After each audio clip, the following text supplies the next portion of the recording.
Vamos a leer desde el versículo 12 hasta el versículo 18. ¿Qué tal si se ponen un pie un rato para que no se cansen ustedes de estar sentados? Dice así la palabra del Señor. Y por la mano de los apóstoles se hacían muchas señales y prodigios en el pueblo, y estaban todos unánimes en el pórtico de Salomón. De los demás, ninguno se atrevía a juntarse con ellos, mas el pueblo los alababa grandemente. Y los que creían en el Señor aumentaban más, gran número así de hombres como de mujeres, tanto que sacaban los enfermos a las calles y los ponían en camas y lechos, para que al pasar Pedro, a lo menos su sombra cayese sobre alguno de ellos.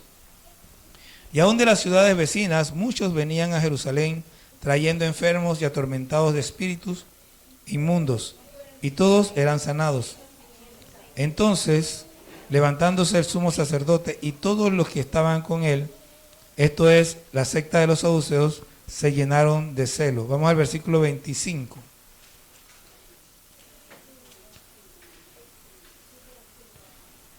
Pero viniendo uno, les dio esta noticia: he aquí, los varones que pusiste en la cárcel están en el templo y enseñan al pueblo. Entonces fue el jefe de la guardia con los alguaciles y los trajo sin violencia, porque temían ser apedreados por el pueblo. Cuando los trajeron, los presentaron en el concilio, y el sumo sacerdote les preguntó diciendo: ¿no os mandamos estrictamente que no enseñaseis en ese nombre? Y ahora habéis llenado a Jerusalén de vuestra doctrina y queréis echar sobre nosotros la sangre de ese hombre. Versículo 40 al 42. Y convinieron con él, y llamando a los apóstoles, después de azotarlos, les intimaron que no hablasen en el nombre de Jesús, y los pusieron en libertad. Y ellos salieron de la presencia del concilio gozosos de haber sido tenidos por dignos de padecer afrenta por causa del nombre. Y todos los días en el templo y por las casas no cesaban de enseñar y de predicar a Jesucristo. Pueden sentarse, hermanos.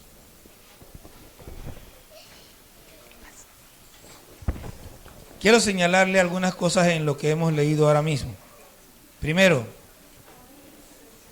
dice que por la mano de los apóstoles se hacían muchas señales y prodigios en el pueblo. Eso es lo primero que quiero señalar. Por la mano de los apóstoles se hacían muchas señales y prodigios en el pueblo. Segundo, debido a su predicación, no a las señales, sino a su predicación, fueron arrestados. Pero en el mismo texto donde habla de que son arrestados, dice que los fariseos dijeron, los sacerdotes dijeron: y ahora habéis llenado Jerusalén de vuestra doctrina. O sea, se hacían muchas señales y prodigios. Ellos llenaron Jerusalén de la enseñanza del Evangelio. Finalmente, vemos que ellos son azotados y dice que salieron gozosos. Y eso yo llamo la locura de esta gente. Me están golpeando y yo salgo gozoso. Y ahí, como dicen, eran 40 azotes menos uno. La espalda rasgada, sangrando seguramente, pero ellos estaban gozosos. Entonces nosotros tenemos que vernos en el espejo.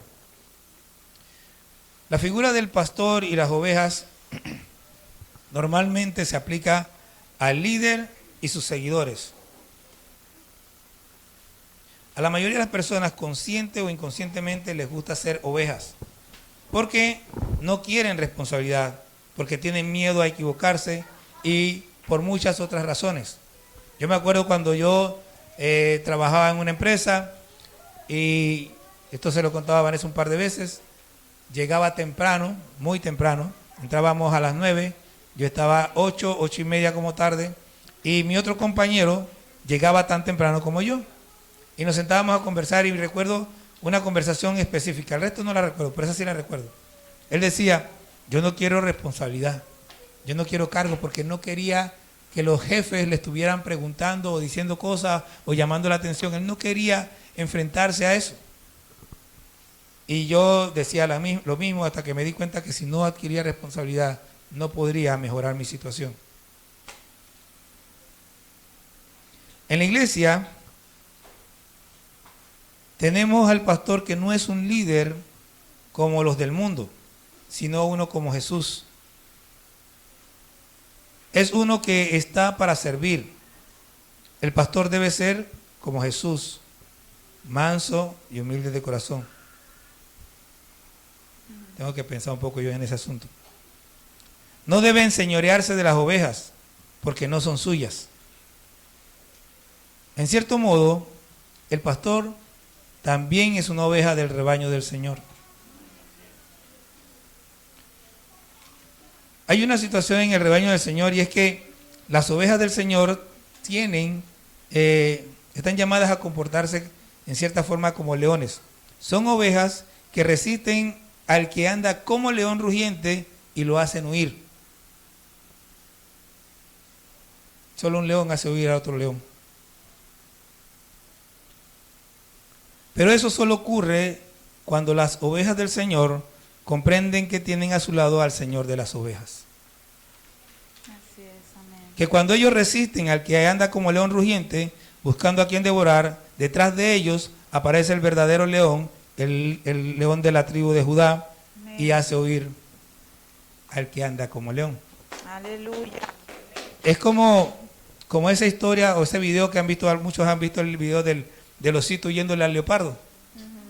Y que el osito se trepa en una rama, se cae de la rama al lago, y el leopardo va por la orilla siguiendo al leoncito, al osito, perdón, y el osito llega a una parte seca, y cuando quiere salir el leopardo está de este lado y trata de irse para el otro lado y lo cerca. Entonces llega el momento que el osito sale del agua y el leopardo viene para encima, y el osito se llena de valor y se levanta así como un oso grande, y el leopardo sale huyendo. Pero cuando presentan la cámara estaba la mamá osa ya levantada así. Así está con el Señor detrás de nosotros. Amén. Pero no está detrás, Él realmente está delante. Aleluya. Gracias, Jesús. Hay gente que anda como queriendo que Jesús lo siga, pero Él siempre dice, sígueme. Amén. El que no sigue a Jesús está perdido. Así es. No hay otra cosa. Hoy yo quisiera lograr que como iglesia comprendamos que no debemos estar escondidos, presos del miedo o de la indecisión. Debemos salir a vencer al enemigo, haciendo aquello para lo que el Señor nos ha capacitado y nos llamó, para ganar almas. Yo no sé si alguna vez has sentido miedo, yo sí.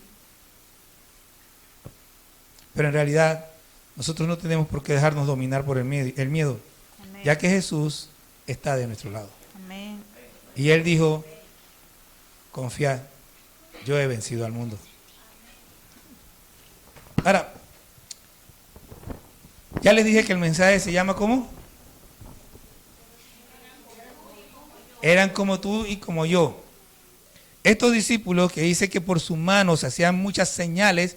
Mire, imagínense cuán poderosa tiene que ser una persona para que cuando pase su sombra sane. Dice que Pedro caminaba, y yo una vez estaba recordando el pasaje, y casi me atrevo a decir que la sombra de Pedro no sanaba. Pero entonces, antes de hablar tonterías, me fui a leer el texto.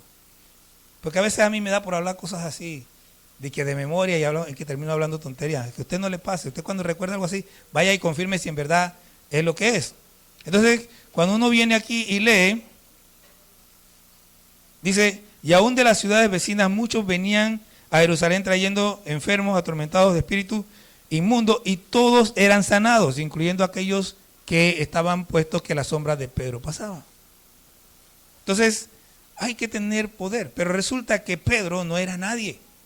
¿Quién era Pedro? Bueno, Pedro, Juan, Jacobo y Andrés eran pescadores. El Señor los encontró pescando y los encontró en una situación realmente de ¿cómo se llama? Realmente mala. Habían estado pescando, pero no habían pescado nada. No habían podido pescar nada. Entonces es el Señor que llega y lo dice, boga mar adentro, y entonces pescas. logran pescar. Pero sin el Señor no pescaron absolutamente nada. Claro, usted dirá, antes de eso sí pescaban. Pero resulta que cuando tú vas a seguir al Señor, tienes que seguir al Señor para que Él realmente... Y Él dijo, separado de mí nada podéis hacer. Nada podéis hacer. En el reino de Dios, si usted no está apegado a Cristo, nunca va a lograr nada. De fuera del reino de Dios, usted, allá mencionamos hace un rato a aquel comerciante que ya sabemos que se robó un poco de plata y que, bueno, esa cosa, y que cuánta plata tiene, pero, y cuánto ha logrado sin Dios. Y hay otro montón de gente en Estados Unidos que no tienen a Cristo, pero ganan mucha plata. Pero es que eso no sirve para nada. Eso, cuando ellos mueran, no se pueden llevar nada de eso. Ahora, Mateo era un cobrador de impuestos. Y yo quiero señalarles algo sobre Mateo. Porque, de nuevo, una cosa que yo entiendo, que yo creo entender, más bien dicho, es que Jesús no pasa y nos dice, tú puedes seguirme cuando tú quieras. Él no dice, sé que cuando estés libre, que termines de trabajar, entonces sígueme. No, Mateo estaba trabajando, estaba cobrando impuestos, estaba haciendo billete. Y el Señor pasó y le dijo, ven, sígueme. Y Mateo dejó la mesa con los impuestos que había cobrado, si es que había cobrado impuestos, no sé qué hora de la mañana o de la tarde era, pero además de que dejó lo que era su sustento, con lo que tenía le hizo un fiestón al Señor, y en ese fiestón invitó a todos sus amigos cobradores de impuestos, y el Señor les habló el evangelio a los amigos de Juan, de Mateo. Así que no solamente dejó lo que tenía, sino que lo que tenía lo invirtió de una vez en el reino. Y de nuevo, él era como tú y como yo. Pedro, Juan, Jacobo, Andrés eran como tú y como yo. De los otros discípulos, no sé mucho. Pero la diferencia entre estos hombres, o sea, la diferencia, lo que hizo diferente a estos hombres es que Jesús pasó y les dijo, sígueme, y ellos le siguieron. Pero de nuevo, eran como tú y como yo. Los discípulos tenían debilidades, todos tenían debilidades. Pedro dudó del Señor. Cuando vamos a Mateo, bueno, no recuerdo el capítulo porque no lo anoté, pero creo que está por ahí por el 12. Cuando el hombre va caminando sobre las aguas, dice, Señor, si eres tú, manda que yo vaya sobre las aguas. Y yo me imagino a Pedro que hasta brincó de la barca. Yo no creo que se haya bajado casi como muy con, aunque quién sabe, ¿no? Pero él se baja de la barca, ya sea que brincó o que se bajó suavecito y empieza a caminar sobre la mar. Y a mí me gusta explicar que él no caminó simplemente sobre el agua. Jesús venía caminando sobre el agua en medio de una tormenta. No era simplemente que el agua estaba planita y algunos inventaron de que había una roca que venía caminando cerca de la orilla. No, él venía caminando sobre el agua. Cuando leemos en Marcos, creo que dice que ellos habían remado 25 estadios. Ahí se acaba toda la teoría esa de que venía caminando por la orilla del agua. Ellos estaban metidos allá en medio del mar. Y Jesús viene caminando sobre el agua y le dice a Pedro, ven. Y Pedro se baja y camina. Y ya estás caminando sobre el agua. Y estás caminando sobre el agua porque tienes la mirada puesta en Cristo. Pero Pedro quitó la mirada de Cristo y se empezó a hundir. Y el Señor le dijo, hombre de poca fe, ¿por qué dudaste? Y así mismo, a usted y a mí, muchas veces nos pasa que estamos caminando por la vida, estamos felices, venimos a la iglesia, todas las cosas parecen que están bien, y de repente ocurre algo y nosotros quitamos la mirada de Cristo y entonces dudamos y empezamos a hundirnos en nuestros problemas hasta que levantamos la mano y decimos, Señor, sálvame, como hizo Pedro, y el Señor en su misericordia nos rescata. Pero Pedro era como tú y como yo y caminó sobre el agua. Cuando arrestaron a Jesús, todos los discípulos tuvieron miedo, todos se fueron. Y a la gente dice, la gente siempre señala lo obvio. Siempre señalamos a Pedro. Pedro le negó 3 veces. Los otros no le negaron porque se fueron. Pedro se fue detrás de Jesús. O sea, él fue siguiendo, él estaba ahí cerquita. Él tuvo el valor de seguir a Jesús. Él tuvo el valor de entrar ahí al pretorio. Y claro, él negó al Señor porque se expuso más que los demás. Así que él se encontró en una situación que los demás no pasaron. Pero claro, ¿cuántas veces nosotros negamos al Señor en nuestros trabajos? Porque de repente alguien está hablando alguna cosa que no es correcta y nosotros en vez de llamar la atención o de quitarnos de allí, nos reímos de cosas que no agradan a Dios. Y no somos capaces de abrir nuestra boca para decir, eso no está bien. No somos capaces de abrir nuestra boca para decirle, hey, necesitas convertirte a Cristo. Tenemos miedo de hablarle a nuestros jefes y a veces tenemos oportunidad de hacerlo, pero no lo hacemos porque tenemos miedo y estamos negando a Cristo. ¿Por qué? Simplemente por omisión, porque no abrimos nuestra boca. Porque no nos atrevemos. No, pero Pedro negó al Señor 3 veces. Nosotros lo negamos 5, 6, 7, 10 y muchas otras veces. Pero como no estamos en el pretorio, como no nos están preguntando directamente, como pareciera que en realidad la cosa no es con nosotros, entonces no nos damos cuenta que nosotros estamos haciendo lo mismo que hizo Pedro.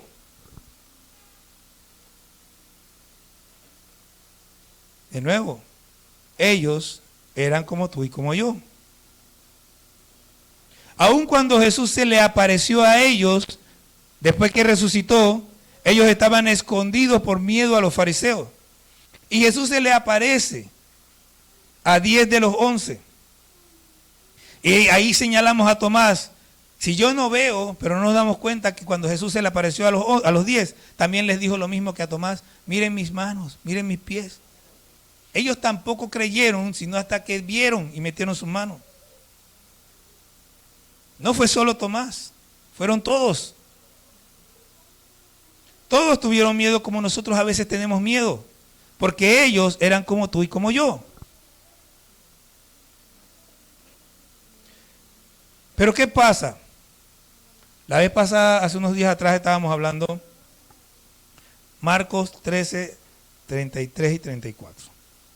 Ya ese pasaje no se me da, ya está sellado. Ustedes saben lo que es quemar en términos de computadora, cuando agarran un chip, por ejemplo, y le graban una información y queda grabada ahí y no la puede sacar, eso se llama quemar. Bueno, eso está quemado en mi cerebro.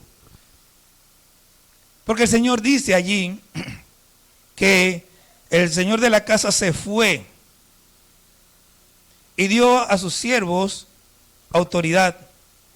Y a cada uno le dio su obra. Y al portero le dijo que velara. Entonces, yo explicaba hace unos días que eso de autoridad significa que les dio capacidad, que les dio libertad. Y les explicaba que libertad ahí significa que nada puede impedir que yo haga la obra que Dios me llamó a hacer, porque simple y sencillamente Dios me dio la libertad de hacerlo. Entonces usted se encuentra, por ejemplo, a Pablo, que va arrestado hacia Roma y se levanta esta tormenta queriendo impedir que llegue a Roma, pero llega un día, después de 14 días de estar batallando en la tormenta, se levanta y dice, miren, veo que ustedes han estado en angustia todos estos días y no han comido. El ángel del Señor se me apareció y ya me dijo que nadie va a morir, así que coman. Tranquilo, vamos a comer. Y luego cuando el barco naufraga, están en la isla de Malta y lo pica la patoca. Dije, ¿cómo sabe que era una patoca? Yo no sé, pero le pongo nombre. Le picó la serpiente era venenosa. ¿La patoca es venenosa, sí o no? Era una patoca, pues. Entonces lo pican en la mano y los aldeanos que conocen el tipo de culebra que le picó, que saben que la culebra es venenosa, se quedan esperando que el hombre se hinche, le dé no sé qué, y Pablo echa y pásame la avena, y sigue comiendo, y por favor dame mi hot dog, y el hombre se sigue tranquilo y los tipos se quedan viendo ahí, y pasa 1 hora y el hombre no se hincha, pasan 2 horas y el tipo está echándose fresco. Pero lo que pasa es lo siguiente, Pablo era como tú y como yo, pero ¿saben qué? Pablo tenía la confianza puesta en Dios. Dios le había dicho algo a él, tú vas para Roma. ¿Había llegado a Roma? No, así que él no se podía morir. Él tenía que llegar a Roma. Después que llegaba a Roma vamos a ver qué pasa, pero antes no me pasa nada. Me pican todas las culebras que quieren más. Viene una boa, una constricto y trata de apretarme y se quiebra ella en vez de yo. Porque Dios dijo que yo voy para Roma. Jesús no nos llama simplemente a servirle. Él nos capacita. Ahora, alguno pensará, pero lo que pasa es que yo no conozco Biblia, yo no conozco no sé qué, pero yo quiero que sepa algo. La capacidad de Dios va más allá de tu conocimiento, de tu entendimiento. Se lo voy a poner de esta manera. Un niño, cuando nace, no sabe leer ni escribir. ¿Estamos de acuerdo? Pero tiene el potencial de aprender, ¿sí o no? Bien, Dios ya puso en ti el potencial para hacer lo que necesitas hacer, para aprender lo que necesitas aprender, para lograr lo que Él ha puesto en su corazón que tú hagas. Así, aquí la pregunta es, si tú vas a hacer tu parte, porque es como el asunto de los talentos. Dios ya te lo dio. Ahora, ¿qué vas a hacer? ¿Lo vas a esconder o lo vas a desarrollar? ¿Lo vas a multiplicar? Y hay 2 formas de multiplicar el talento. La primera es la forma interna. Dios me dio el don de hacer muebles. Y yo soy un niño y de niño empiezo a hacer muebles chiquitos y de madera y no sé qué, muy bonitos y todo lo demás, pero como no tengo entrenamiento, son medio rústicos. ¿Ok? Ahora yo tengo la capacidad de hacer muebles mejor, pero ¿qué tengo que hacer? Tengo que multiplicar mi don, tengo que desarrollarlo, tengo que aprender, tengo que practicar y tengo que hacer y hacer y hacer para perfeccionar mi don, para que el don funcione a capacidad.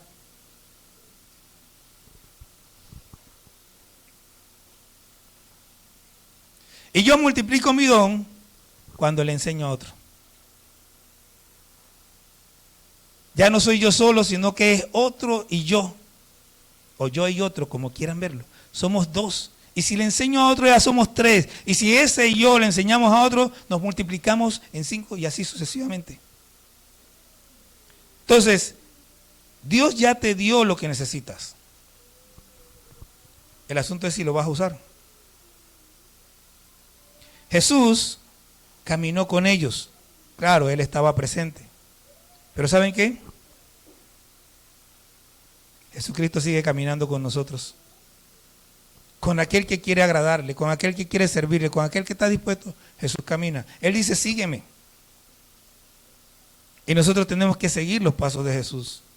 Pero si usted se encierra en su casa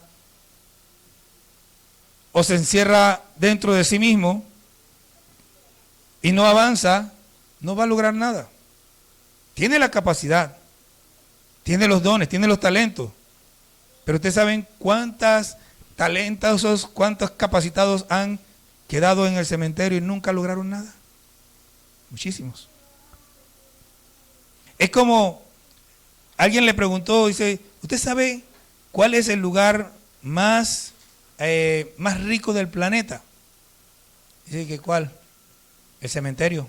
¿Usted sabe cuántas ideas maravillosas hay enterradas?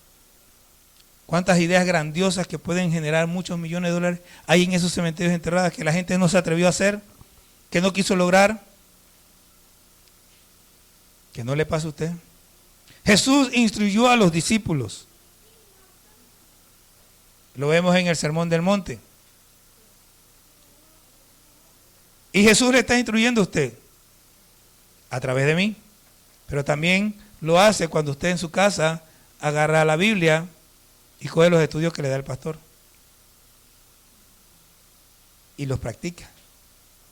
Cuando usted estudia, cuando usted decide, bueno, se abrió una oportunidad al Instituto Bíblico, voy a ir al Instituto Bíblico, o a CCL, al Centro de Formación de Liderazgo,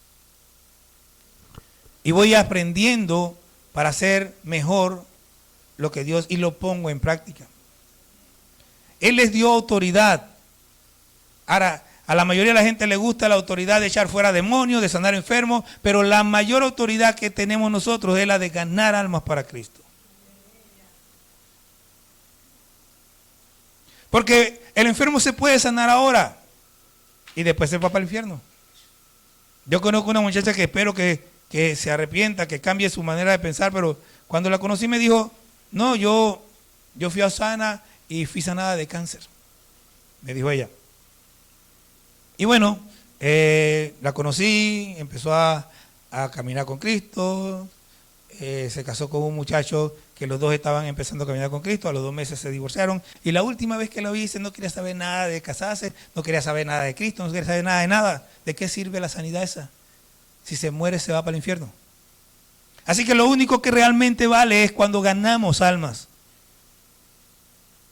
Porque todo lo demás se va a quedar aquí. Ahora, no es que te mal lo que la gente sea sana, es muy bueno. Pero lo mejor es que sean salvos. Jesús hizo milagros delante de sus discípulos. Comió con sus discípulos.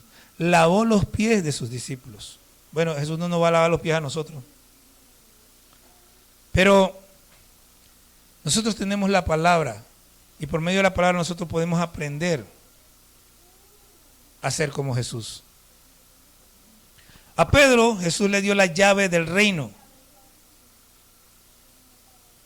Y la llave del reino es el ministerio le dio 2 cosas, la llave del reino y el ministerio de la predicación a los judíos. Pero Pedro se constituye en aquella persona que predica primeramente a los judíos para que se conviertan y luego predica a los no judíos para que también se conviertan y empiece a predicarse el evangelio libremente a los no judíos.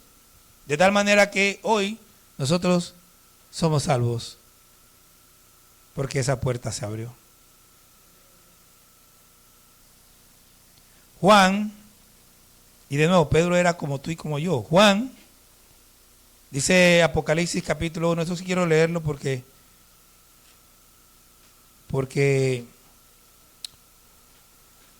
aquí se da testimonio de Juan. Dice Apocalipsis capítulo 1, la revelación de Jesucristo que Dios le dio para manifestarse a sus siervos, para manifestar a sus siervos las cosas que deben suceder pronto. Y la declaró enviándola por medio de su ángel a su siervo Juan. Escuche, que ha dado testimonio de Jesucristo y de todas las cosas que ha visto. Que ha dado testimonio de Jesucristo y de todas las cosas que ha visto. Juan dio testimonio de varias maneras. Primero, su testimonio personal en su ministerio. Históricamente hablando, Juan dice que fue al final de su tiempo pastor de la iglesia de Éfeso.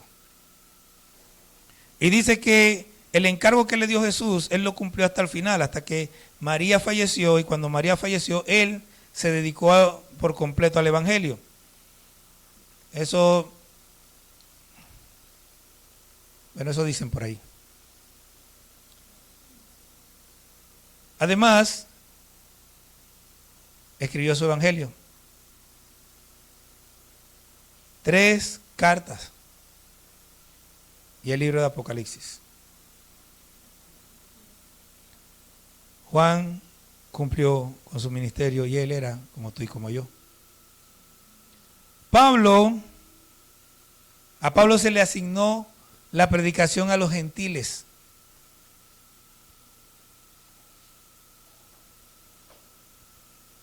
Y en su ministerio terrenal, él tuvo el ministerio más amplio de todos los apóstoles conocidos. O por lo menos, hasta donde se conoce, el ministerio de Pablo fue más grande en extensión que el de cualquiera de los otros apóstoles. Eso no quiere decir que delante de Dios sea más grande o más pequeño. Solo que en extensión fue el más grande. pero él fue perseguidor de la iglesia. Ahí hablaba con Vanessa porque en estos días estábamos escuchando que alguien decía que Pablo fue asesino. Y yo me pregunto de dónde sacan eso. La Biblia dice que él consentía cuando mataban a Esteban. Y la Biblia dice que él pidió cartas para llevar presos a los cristianos. No dice en ningún lado que Pablo mató a nadie. Tenemos que tener cuidado con nuestra imaginación cuando leemos la Biblia.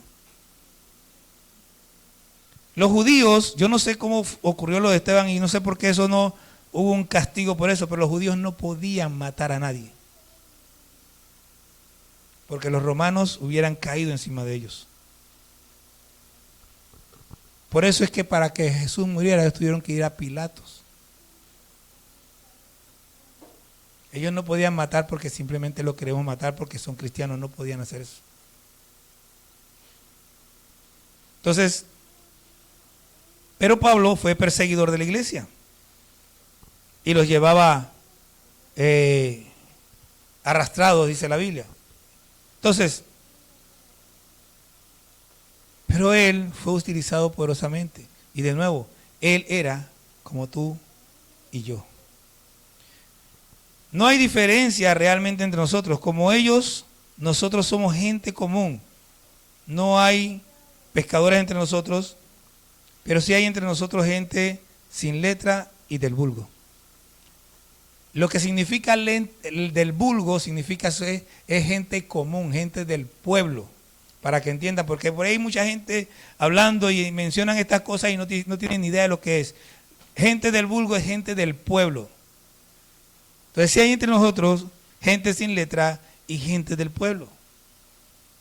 Como ellos, nosotros tenemos debilidades. Nos quejamos, nos cansamos, nos deprimimos.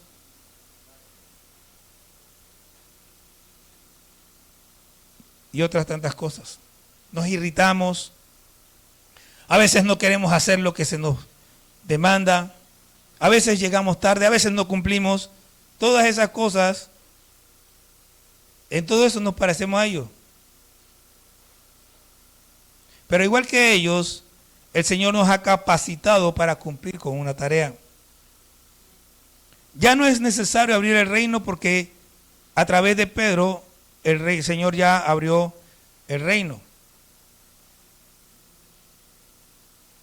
Pero el Señor está capacitando para que nosotros ayudemos a la gente a entrar en el reino.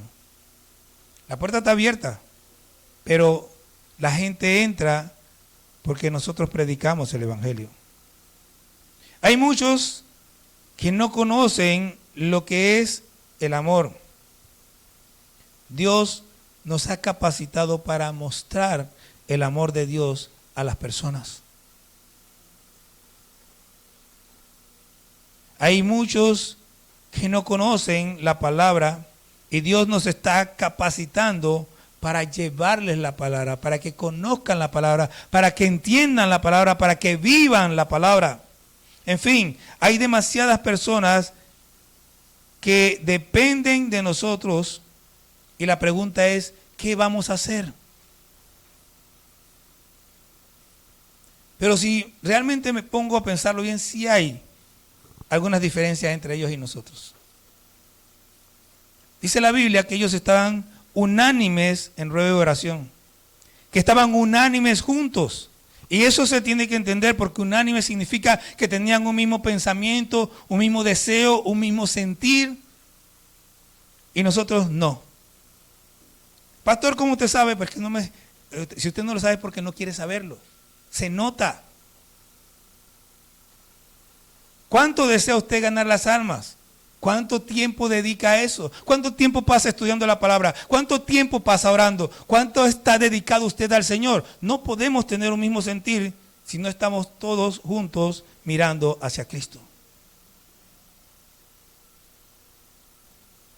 Ellos tenían todas las cosas en común y obviamente eso no tengo ni que explicarlo, nosotros no. Ellos se preocupaban los unos por los otros y bueno, ellos vivían para Cristo. Nosotros queremos que Cristo viva para nosotros. Ellos entregaron sus vidas por amor a Cristo. Nosotros no podemos ni levantarnos a orar temprano por amor a Cristo. La oración de ellos era: danos de nuevo para hablar tu palabra. La nuestra es: danos dinero para pagar nuestras cuentas. Y puedo seguir hablando de las diferencias. Y claro, algunos dirán, y se preguntan algunos, ¿por qué no ocurren las cosas que ocurrían en aquel tiempo? Ahí está. Mire las diferencias. Mire las diferencias. Nosotros tenemos que entender algo. Si queremos que las cosas pasen, tenemos que ser como eran ellos. Tenemos que empezar a considerar que necesitamos estar unánimes. Todos tenemos que caminar y pensar en lo mismo. Tenemos que querer exactamente lo mismo. Todos tenemos que vivir para Cristo. Tenemos que preocuparnos los unos para los otros. Tenemos que entregar nuestras vidas por amor a Cristo. Los apóstoles que llenaron el mundo conocido con la predicación del Evangelio no eran personas extraordinarias. Eran personas comunes y corrientes, como usted y como yo. En ocasiones tenían miedo, en otras discutían para ver quién era el más importante entre ellos. Al igual que nosotros, tenían debilidades. Pero ellos fueron llamados por el Señor, ellos caminaron con el Señor, ellos escucharon al Señor, ellos fueron capacitados por el Señor, ellos fueron enviados por el Señor, ellos tenían de su lado un Señor que sí es extraordinario. De la misma manera, usted y yo somos gente común y corriente. Estamos sujetos a pasiones, a miedos, controversias, desánimos, malos entendidos. Pero al igual que ellos, usted está aquí porque el Señor lo llamó. Porque el Señor lo consideró valioso para Él y lo ha capacitado. No diga en su corazón que no ha sido capacitado. Los discípulos no se sentían capaces, aun cuando Jesús ya había resucitado. Pero Jesús se fue y los dejó porque sabía lo que había depositado en ellos. Ahora yo le digo, levántese, Iglesia Cuadrangular de Willow, porque llegó tu tiempo. El Señor ha invertido tiempo y recursos en ti. Es hora de que comencemos a dar fruto. Tenemos que sacar lo que ya el Señor depositó en nosotros y comenzar a multiplicar los dones y talentos, haciendo la obra que el Señor nos ha llamado a hacer. Tenemos que dejar el egocentrismo. Dice mi amigo el doctor que no hay egoísmo, sino que egocentrismo. Entonces, tenemos que dejar el egocentrismo y comenzar a vivir para Cristo. Esa es toda la diferencia.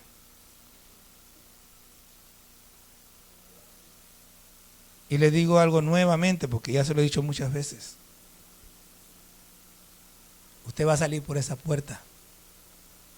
Y le voy a recomendar algo. Vanessa siempre lo recomienda, pero yo se lo voy a recomendar como por tercera vez. Ahora dentro de unas horas, no sé a qué hora llega a mi casa, pero ahora que llega a mi casa, voy a subir el audio de este mensaje. Y yo explicaba hace unos meses atrás, un mes y pico atrás, que yo empecé a grabar las enseñanzas de los martes, porque un día estaba en mi computadora y empecé a buscar cosas para ordenar, y encontré un video del primer martes que empezamos a enseñar como estamos, en la forma que estamos enseñando ahora. Y cuando escuché el audio de ese martes, yo dije, no hombre, tengo que seguir grabando. No hay nada como que usted se siente en su casa y escuche de nuevo el mensaje. Con calma. Preste atención. Anote. y decida aplicar a su vida lo que el Señor le está diciendo hoy. El enemigo está aquí. Déjeme explicarle para qué. El Señor Jesús dijo que habían 4 tipos de terreno. El terreno que es como junto al camino, que de tanto pasar los carros y pasar la gente se endurece, y cuando la semilla cae no penetra y los pájaros vienen y ¡pam!, se la llevan. Y dice el Señor que el diablo arrebata la semilla de las personas que tienen ese tipo de corazón. Está el que es como pedregales, que ustedes saben que las piedras tienen por encima un poquito de tierra y la semilla cae y germina, echa un poquito de raíz, pero como no tiene profundidad de tierra, el sol sale y la quema. Y el Señor Jesús dice que esa gente es de los que llegan, escuchan la palabra, la reciben con gozo, y ese gozo puede ser una de 2 cosas. Porque a veces el gozo es, ay, qué bonita palabra, y a veces el gozo es, me dio duro. Pero después del momento, te dio duro ahora, pero cuando sales de aquí, te acuerdas que tienes una deuda, te acuerdas que tienes un problema, alguien viene y te dice algo y ya te olvidaste de la palabra que te dieron. La otra es el que cae entre espinos. Ese dura un poco más. Ese hasta viene de vuelta a la iglesia. Pero cuando sale se encuentra con sus amiguitos, con la gente, empieza a ver cosas en YouTube que no tienen nada que ver con el Señor, empieza a ver un poco de cosas y se olvida de la palabra y la semilla es ahogada. Pero el Señor quiere que usted sea buena tierra. Ahora yo quiero decirle algo. Si la buena tierra dice que produce al 30, al 60 o al 100 por 1. Pero puede ser que usted en este momento no sea buena tierra. Y aquí está la historia de aquella mujer que viajaba en bus todos los días. Recorría el mismo camino. Y tiraba por la ventana semillas de girasol. Y una persona se le sienta al lado y le dice, ¿pero por qué te hace eso? Dice, algún día yo veré todo esto lleno de flores. Pero si ese terreno no produce nada. Y la señora seguía echando. Bueno, resulta que la señora murió.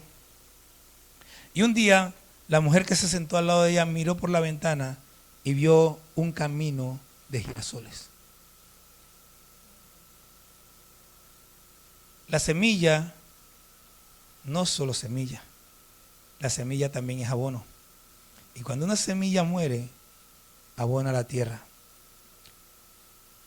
Si usted ahora sale de aquí, ya usted escuchó la palabra, ya la semilla está ahí, está tu tierra abonada. Si su corazón no es todavía receptivo, pues por lo menos ya está abonada. Siga escuchando. Llegue a su casa y vuelva a escucharla. Y dígale al diablo, tú no te vas a arrebatar esta semilla. Esta va a producir. Y si tiene que escucharla 2 y 3 veces, escúchela 2 y 3 veces. Pero no se deje arrebatar la semilla.